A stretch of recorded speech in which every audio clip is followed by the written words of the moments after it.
Good morning class. चलिए per unit representation का पहला न्यूमेरिकल सॉल्व करने से पहले कुछ टर्मिनोलॉजीज समझते हैं जो आगे पावर सिस्टम में यूज़ होती रहेगी कॉमनली। तो वो टर्मिनोलॉजीज हैं single line diagram, impedance diagram और रिएक्टेंस डायग्राम। तो वन बाय वन समझते हैं।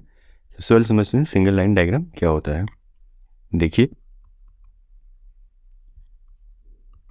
सिंगल लाइन डायग्राम एक एनालॉजी से समझते हैं कि सिंगल लाइन डायग्राम होता क्या है।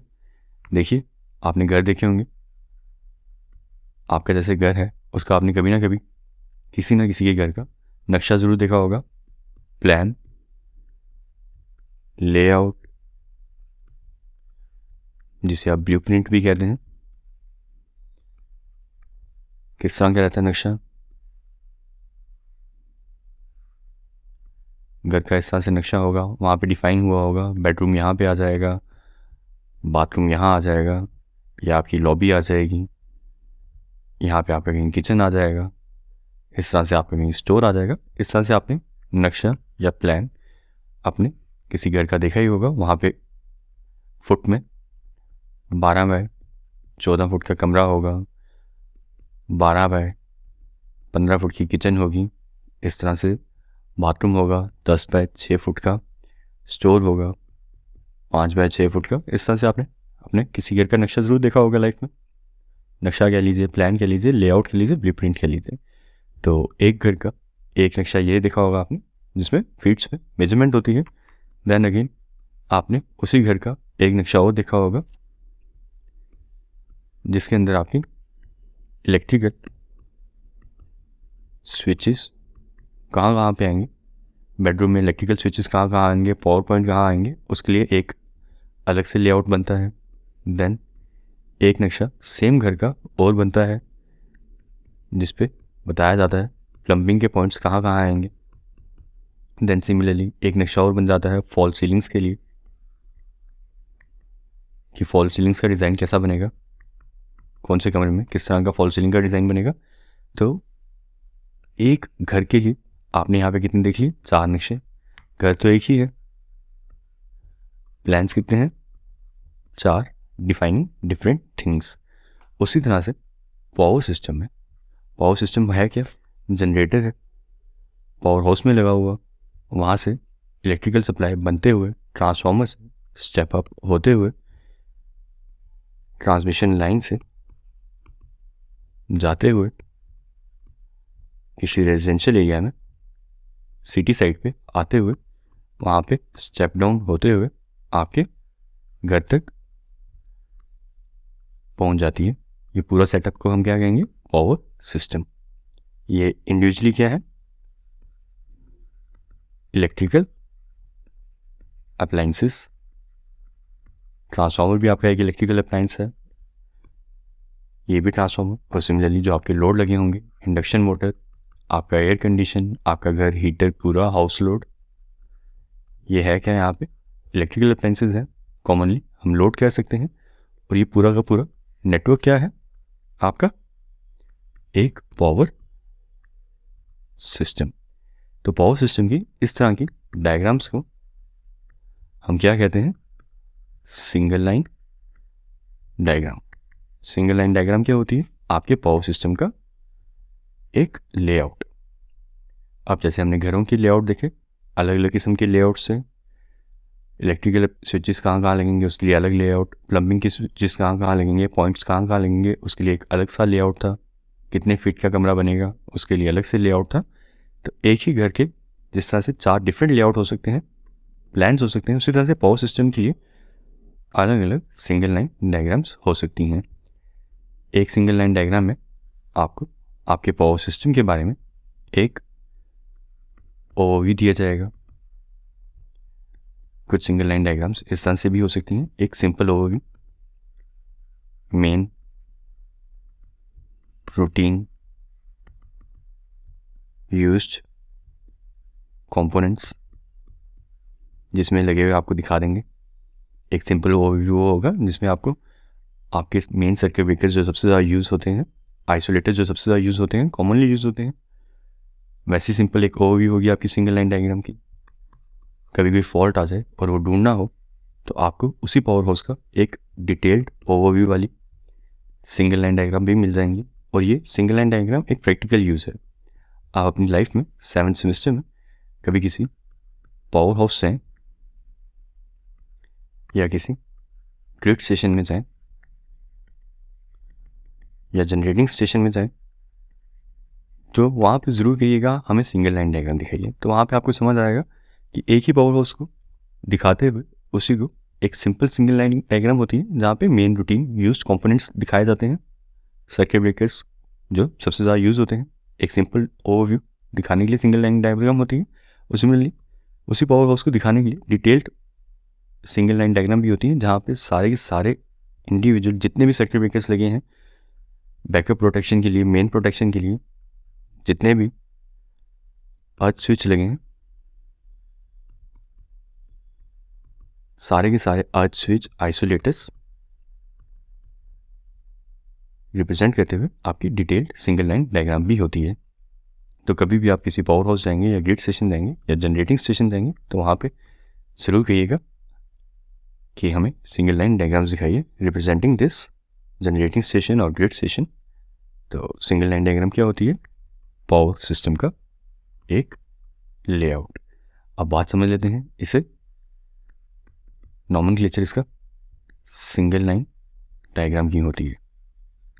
ठीक है, घर का आपका लेआउट आपने देखा, उसी तरह से पावर सिस्टम का भी लेआउट होता है, उसे कहते हैं सिंगल लाइन डायग्राम। अब नॉमेनक्लेचर की बात आती है कि ये सिंगल लाइन डायग्राम क्यों रखी है, नाम में सिंगल लाइन क्यों है। जैसे हमने पहले भी बहुत बार बात कर चुके हैं, 3 फेज सिस्टम्स को हम कैसे सॉल्व करते हैं। 3 फेज बैलेंस सिस्टम को हम सिंगल फेज सिस्टम की तरह ट्रीट करके सॉल्व करते हैं। क्या कहते हैं इसे? पर फेज एनालिसिस। एक बार सिंगल फेज के लिए हमने पर फेज एनालिसिस कर ली, तो रेस्ट ऑफ द 2 फेजेस के लिए भी हम आंसर दे सकते हैं कि उनके लिए वी, आई और एस का क्या आंसर बनेगा। Once we know for single phase balance system, हम rest of the 2 phase balance system के लिए भी जवाब दे सकेंगे कि उसका वोल्टेज, करंट और पावर क्या बन रही है रेस्ट ऑफ द 2 फेजेस में। तो इसी तरह से आपका पावर सिस्टम एक यूजुअल केस में एक बैलेंस सिस्टम होता है, तो उस बैलेंस सिस्टम को हम रिप्रेजेंट करते हैं with the help of one single line diagram. In other case, अगर तीनों लाइनों को रिप्रेजेंट करते हुए, आर वाई बी फेस को रिप्रेजेंट करते हुए 3 लाइन डायग्राम पढ़ेंगे, तो अननेसेसरीली कंफ्यूजिंग और मुश्किल हो जाएगी। इसलिए हम पावर सिस्टम का लेआउट कैसा बनाते हैं? इन अ सिंगल लाइन। क्यों? क्योंकि हमारा पावर सिस्टम एक 3 फेज बैलेंस सिस्टम है, तो उसे हम रिप्रेजेंट कर सकते हैं with ease in a single phase system, and we can always depict the case of the rest of the 2 phases. So single line diagram का nomenclature is for this reason. Balance circuit को हम single phase analysis करते हैं, तो उसका layout भी single phase में ही बनाते हैं और सिंगल लाइन डायग्राम कहते हैं उसे। और सिंगल लाइन डायग्राम्स भी आपके पावर हाउस की simple overview with main routine circuit breakers और आपका पावर हाउस का single line diagram detailed overview represent करता हुआ with each and every circuit breaker भी आप होते हैं। वो आप पावर हाउस जाके किसी ग्रिड स्टेशन जाके ज़रूर देखिएगा अपने 7th सेमेस्टर में।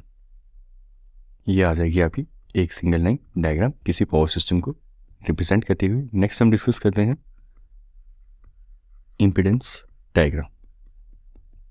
इम्पीडेंस डायग्राम का यूज़ क्या होता है प्रैक्टिकल लाइफ में, वो भी थोड़ी देर में डिस्कस करेंगे। पहले समझते हैं इम्पीडेंस डायग्राम होती क्या है। देखिए, आपके इसी पावर सिस्टम को मैं अगर इस तरह से रिप्रेजेंट करना शुरू कर दूं, ये आ गया आपके जनरेटर का ईएमएफ, ये उसका रेजिस्टेंस, ये उसका इंडक्टेंस, और सिमिलरली ये आ गया आपका ट्रांसफार्मर का इंडक्टेंस, एंड अगेन उसका रेजिस्टेंस, और सिमिलरली ये आ गया आपके ट्रांसमिशन लाइन का रेजिस्टेंस एंड रिएक्टेंस, अगेन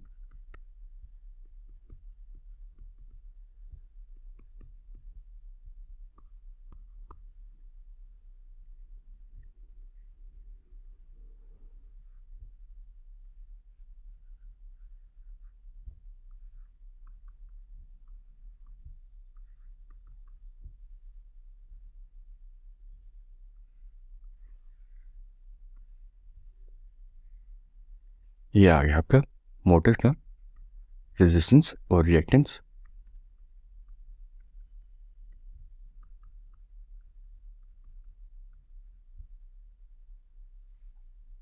तो सिमिलरली आपके इस पूरे सिंगल लाइन डायग्राम को, आपके इस पूरे पावर सिस्टम को मैं इस तरह से भी रिप्रेजेंट कर सकता हूँ विद इट्स इंडिविजुअल्स इम्पीडेंस। आपके जनरेटर का इम्पीडेंस अलग से, ट्रांसफॉर्मर का इम्पीडेंस अलग से, ट्रांसमिशन लाइन का इम्पीडेंस अलग से, सारे के सारे एलिमेंट्स का इम्पीडेंस अलग से इस तरह से रिप्रेजेंट कर सकते हैं हम किसी पावर सिस्टम को। तो इस तरह से मैं रिप्रेजेंट कर दूंगा तो इसे क्या कहेंगे, इम्पीडेंस डायग्राम। इस तरह की डायग्राम हम आगे यूज़ करते रहेंगे। इस तरह की डायग्राम्स हम यूज़ क्यों करते हैं, to calculate the fault value, कि आपके फॉल्ट के दौरान पे वोल्टेज कितनी है, करंट कितनी है, पावर कितनी फ्लो हो रही है। देन उसके अकॉर्डिंग ही हम हमारी रेटिंग्स रखेंगे। एक बार हमें पता होना चाहिए कि हमारे 3 फेज सिस्टम में फॉल्ट आएगा तो उस टाइम पे वोल्टेज करंट की क्या वैल्यूज़ होती हैं। तो उसी हिसाब से हम हमारे सर्किट ब्रेकर्स की रेटिंग रखेंगे, रिलेज की रेटिंग रखेंगे और आइसोलेटर वगैरह डिज़ाइन करेंगे। कैसे, पहले हमें इम्पीडेंस डायग्राम हमारे पावर सिस्टम की पता होनी चाहिए। देन उसके फॉल्ट के दौरान क्या क्या वैल्यूज़ बनती हैं उस पावर सिस्टम में, वो हमें पता चाहिए। तो एक बार वो सब पता हो तो उसी के बाद हम डिसाइड कर सकेंगे कि हमें कितनी रेटिंग का सर्किट ब्रेकर लगाना है, रिले लगाना है और आइसोलेटर लगाना है, कितना वाइड आइसोलेटर रखना है, 3 फुट का, 4 फुट का। तो ये सारी रेटिंग्स हम इवॉल्व करते हैं with the help of impedance diagram. And again impedance diagram में हम क्या करते हैं, पावर सिस्टम में देखा जाता है resistance is very small in comparison to inductance, in comparison to reactance. तो रेजिस्टेंस को हम क्या कर देते हैं, निगलेक्ट। रेजिस्टेंस को अगर मैं निगलेक्ट कर दूं इस इम्पीडेंस डायग्राम में तो मेरी डायग्राम कैसे रह जाएगी,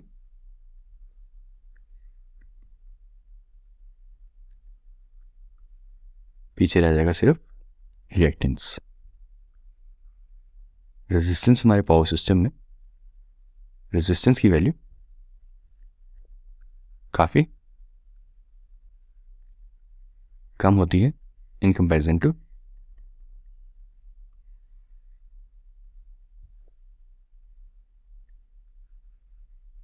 रिएक्टेंस। तो हम रेजिस्टेंस को क्या कर देते हैं, इग्नोर।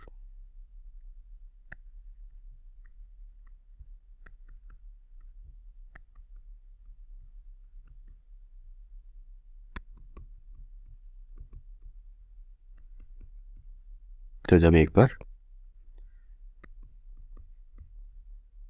रेजिस्टेंस को इग्नोर कर दिया तो पीछे जो डायग्राम बची वो कौन सी बची, रिएक्टेंस डायग्राम। ये डायग्राम बनाने का पर्पस क्या था कि रेटिंग्स कैलकुलेट कर सकें हमारे सर्किट ब्रेकर की, रिले की, आइसोलेटर्स की। फॉल्ट के टाइम पे वैल्यू क्या बनेगी, वोल्टेज की, करंट की, पावर की। तो ये सारी रीजंस है ये इम्पीडेंस डायग्राम बनाने के लिए। तो हम रिएक्टेंस डायग्राम से भी ये सारी चीज़ें कैलकुलेट कर सकते हैं बाय इग्नोरिंग रेजिस्टेंस। तो हमें हमारी कैलकुलेशंस में एरर बहुत ही लिमिटिंग सा मिलता है, हमारी कैलकुलेशन ईजियर हो जाती है और हमें जो एरर मिलता है by ignoring the resistance are वो बड़ा कम होता है। वी कैन कैलकुलेट और rating on the basis of reactance diagram without an error, और उसके बेसिस पे हम यहाँ पे सर्किट ब्रेकर वगैरह लगा सकते हैं with the help of reactance diagram. Resistance को इग्नोर कर देते हैं अपनी कैलकुलेशंस आसान करने के लिए, और रिएक्टेंस के बेस पे जो डायग्राम बनती है उसी की डायग्राम की हेल्प से जो कैलकुलेशंस आएंगी फॉल्ट्स की, फॉल्ट वैल्यूज़ की, वोल्टेज की, करंट की, उसी की बेस पे हम हमारे सर्किट ब्रेकर रिले लगा देते हैं।